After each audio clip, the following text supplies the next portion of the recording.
Hey, everybody, it's Jason McLaren with the Leadership Loading Podcast. And today we're talking about leadership and connections with my guest, Skye Barbour. She's an international business coach, best-selling author, podcaster, farmer's wife, and a mom of 2 boys. She's been working with 15 years of corporate experience in leadership and coaching. She's going to bring great value to the episode today. And we'll start with that. So hi, Skye. Welcome to the show. Thank you so much for having me, Jason. Always, whenever I listen to my bio, I'm like, oh, sounds so cringy. But appreciate you having me on. Thank you. Definitely. So a lot of background and entrepreneurship and leadership and just great context for this show and helping the listeners move forward either in their career or into a new career, whatever they're trying to do. So let's start with that. How did you get into all this and what you're doing now? Okay, so let me just give you a quick backstory to give context to my business. So my business creates time for maxed out entrepreneurs. And the reason why I'm so passionate about that is because I grew up oldest child of 4, and my dad was never around. My mum gave up her entrepreneurial dream to bring us children up, and my dad supported us financially. So he worked himself to the bone and still does, even though he doesn't have to, because he doesn't know another way other than doing it all himself. So as I'm sure you can imagine, 2 entrepreneurial parents really wanted me to go and get a job, a stable, safe job. And I was so fortunate to get headhunted to one of the best UK management and training schemes. And I went and ran supermarkets. I was very quickly promoted, and I was running teams of like 250 people, 45 million pound turnovers. And I learned a lot of how to do things the wrong way, and therefore how to get them right afterwards. But also that you could grow a business that doesn't have to just rely on you, but you have to have management and leadership skills. And I saw so many of people, friends who had their own businesses that got stuck, that couldn't move beyond them and didn't know how to activate talent in other people, how to build teams, how to delegate, how to let go of control, just like my dad. And I thought, right, I really, really want to go and help other people do it, because managing and leading people can be learned, but it's not easy. And I felt like I had the background to be able to go and support. So that's kind of my mission.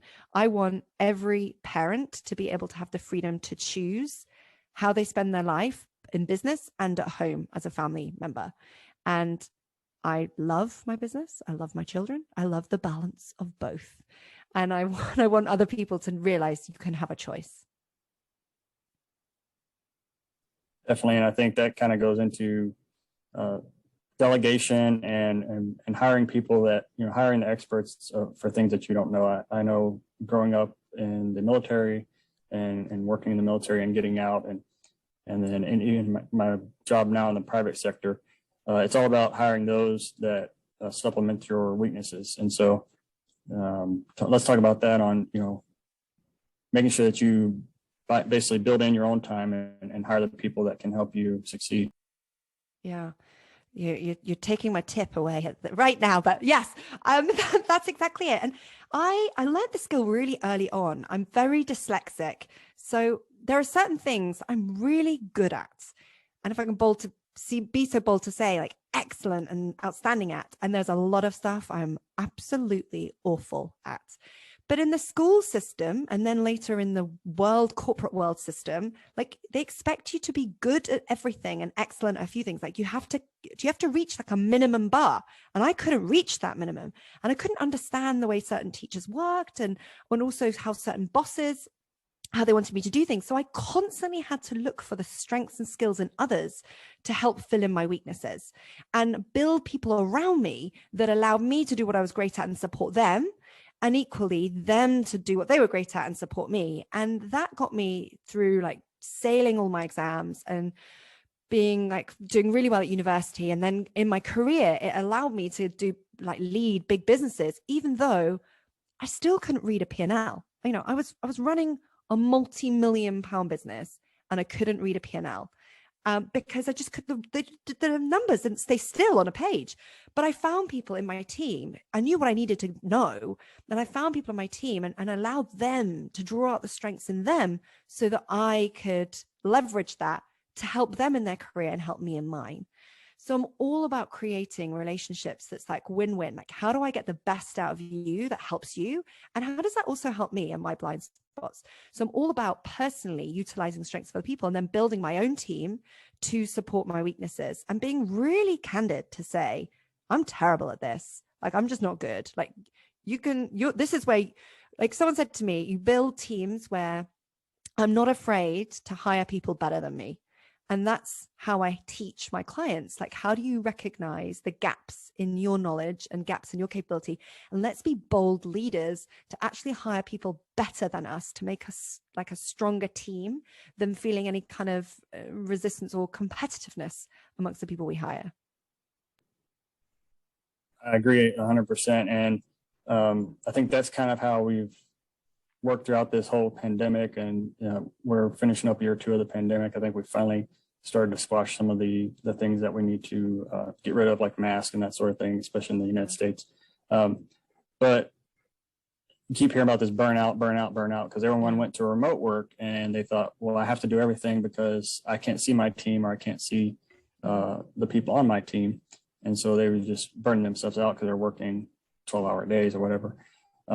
So how can we make sure that we're getting ahead of that game and going forward from there? Mm-hmm. So, I mean, I forget the theory, but however much time you've got, you're always going to fill it with things, whatever that theory.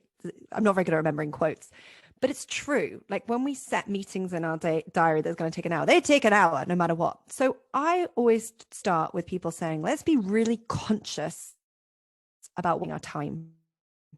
Not the to-do list, not the diary, but actually where we're spending our time and how much of that time is being driven into work that we're choosing to do and how much of it is just like deflection or distraction. How much are we scrolling on social media where we think it's 5 minutes and it's actually 35? Or we're watching TV that we think is just one program and you've watched 3 episodes.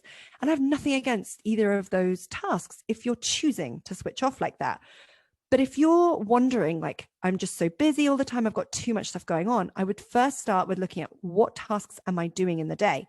And then I'd look at saying, a triple S, what can I stop doing? What can I streamline and do less of and make that meeting half an hour rather than an hour? And what can I share? What can I delegate to people? And recognizing that we aren't great at everything.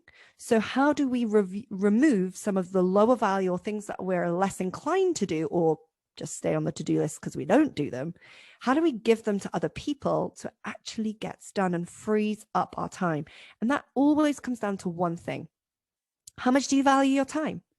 Because if you think you're the cheapest person to do something and it's easier and quicker for you to do it yourself, that is fine, but you're only going to get so far. You've created yourself a job. Again, there's nothing wrong with that. But if you want to create a sustainable long-term business that can make money without you having to market it and sell it and deliver it the whole time, then you need to be good with people and you need to be able to recognize what can you give people. So start with yourself, analyze where am I spending my time? Where are those 12 hours going? What can I stop, streamline, and share? And when I'm sharing it, like, what are those lower value tasks that I can give to someone else so you can do the higher value tasks? That's me trying to like fit, I don't know, maybe 10 years of training probably into like 10 seconds. So Jason, Right. It's difficult to go deep on any of these things, but I hope to give like a tangible, like practical flavor of what you can do right now to make a difference. Definitely. And I think that that goes back to leading and not doing. And yeah, that's a lot of the aspect you get when people moving from especially in my background, being a firefighter by trade, and then working in the facilities divisions at different organizations. You go from that, I'm a doer, and then maybe you promote up or move into a leadership level. And some people just can't step into that thinking role and leading role where they're not having to actually do everything. They don't have to turn a wrench anymore. And there are some that can make the leap, but there's some that they just can't get out of that rut, and they think I've got to be there with hands on everything that we're doing. Yeah. And that's the difference between being an expert in your field and an expert in business and being a boss. And there is different. Yeah, there's transferable skills, communication being one of them.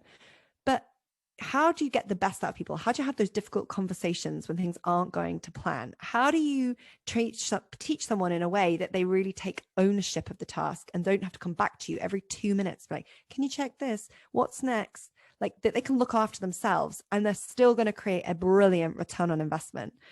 And how do you create a business that's like systemized enough and structured enough that that other people know where they stand, and it's not just in our brains? And it's a different way of working. And it's what I find is a lot of people get stuck because they know what they're doing, and they're amazing with their audience. They're amazing in their business. They're amazing at firefighting.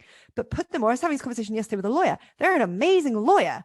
Put them as a partner in a law firm where they have to like bring in clients and manage other people. It's like, whoa, I haven't been trained for that. I'm a brilliant lawyer, or I'm a brilliant accountant. And that is where I see, like, my training taught me how to be a brilliant manager and leader. And you're so right, Jason. It takes leadership.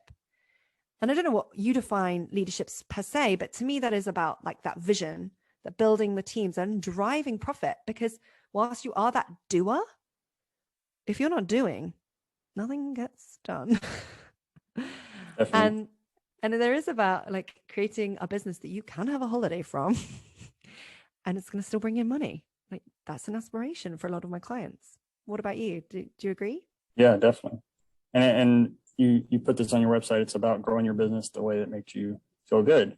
Yeah. And so a lot of people do that. They want to get out of their rut or get out of whatever they are in and build something that they're going to be able to be flexible, work schedule, or do something they love more than what they're doing now.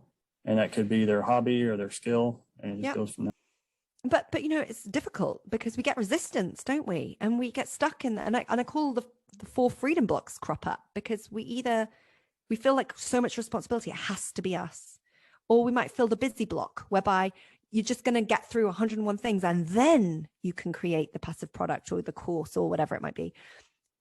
Or you have the independence block where you think you should be the one. I should be able to cope with all of these things by myself.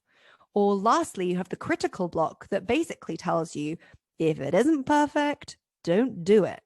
And it has you playing small for way too long. And that's all because our brains are built to keep us safe. And actually, business and entrepreneurship, there's a lot of risk involved. And there's a lot of risk, whether that's emotional risk, you know, vulnerability, having to share with people, meeting people like you and I, just getting together and having conversation. There's all sorts of risks, not just financial, that are involved. And sometimes it's safer to stay small and safer just to stay you. But I'm really passionate that people need to make the most of their potential. In order to do that, like, it's time to lead a bigger business and to grow and to truly, live that potential. And your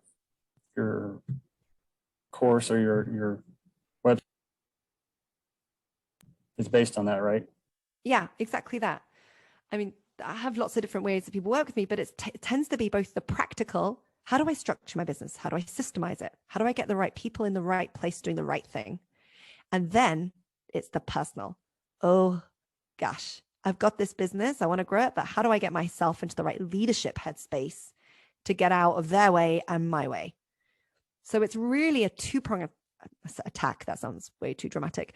2-pronged discovery together, whereby we have the practical implementation to free up their time, but equally there's the personal support, because you need your hand-holding at times. It can be lonely in business, particularly in the leadership role. And that's the part my business takes businesses from typically multi-6 figures to 7 figures, but through like implementing really strong infrastructure that means that it doesn't suck up all the business owners' time. Yeah, I think that kind of goes into businesses being complicated. You know, people start a business and they think, oh, I'm going to just start this and go. And they don't realize, okay, well, now it's tax time, or now it's time for a new marketing push or something like that. And they realize, oh, I'm not an expert at that. And then they end up dwindling away hours and hours, building a new website or trying to figure out how to file a tax or whatever they're trying to do. Oh, yeah. And I've done that too. Do you know what? This is the ironic thing about my story, Jason, is when I started my online business, whilst I wanted to do team stuff, I had imposter syndrome. I wasn't quite brave enough. So I started doing public speaking, and I thought, the good thing about an online business is I don't need a team. You can just do it by yourself. Because I got burnt. I got let down by people.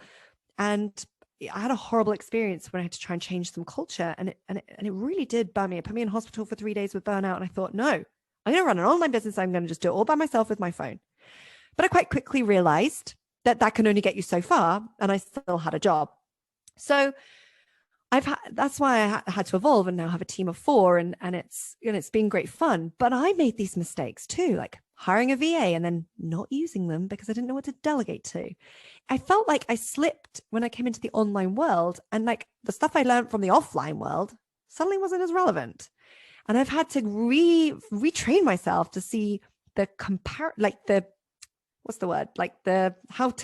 online and offline world is the same. It's right. The same thing. It's just a slightly different mode of delivery. Well, less so now after the pandemic, lots more people are online, but I had to retrain myself to build a team in a way that I knew how to build a team, to build systems the way I knew how to build systems from my corporate experience. That when I came online, I was like, I'm brand new. I don't know any of this. No, you do. Just bring it across. And I can't quite remember how that links to the point you were making, but hopefully it was still enjoyable. It's all about, making your vision a reality, and how, things are going to get complicated, and that's just with anything, even if it's not business, anything you try to do, it's going to get complicated, and you just got to figure it out. Yeah, and you got to try stuff. Exactly. And you got to try stuff that won't always work. And that's why you have a coach like yourself. I mean, my daughter's playing soccer right now. It's her first year, of course. And I had a thing I was going to do where, look, we practice 2 days a week, but we only play 1 day a week. So you got to put in double the work ahead of time, and then you're going to get results at the end. So it's just like business, you'll do your coaching session, and then that's going to accelerate your speed to move forward at the end. Yeah, quite agree.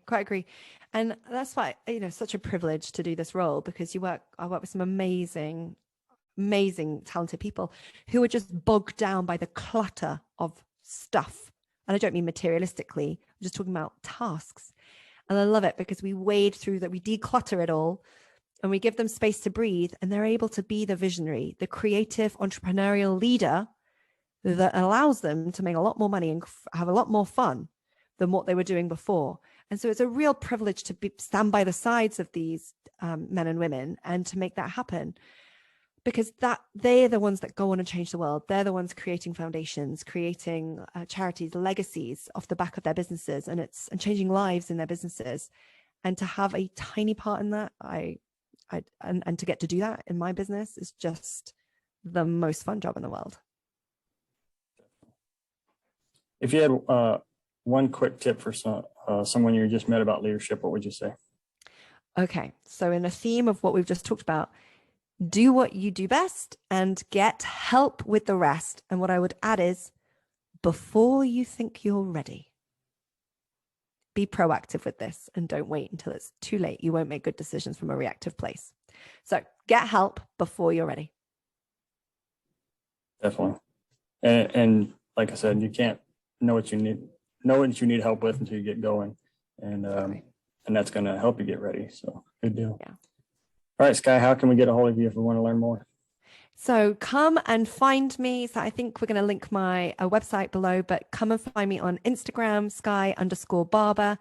I've just started doing some crazy reels. If you like farms and come and see behind the scenes at our crazy house, come along. So come find me on Instagram or Facebook, Skye_Barbour. Definitely. We'll put that in the show notes below. Thank you so much, Jason. It's been great to connect with you today. Thank you, Skye.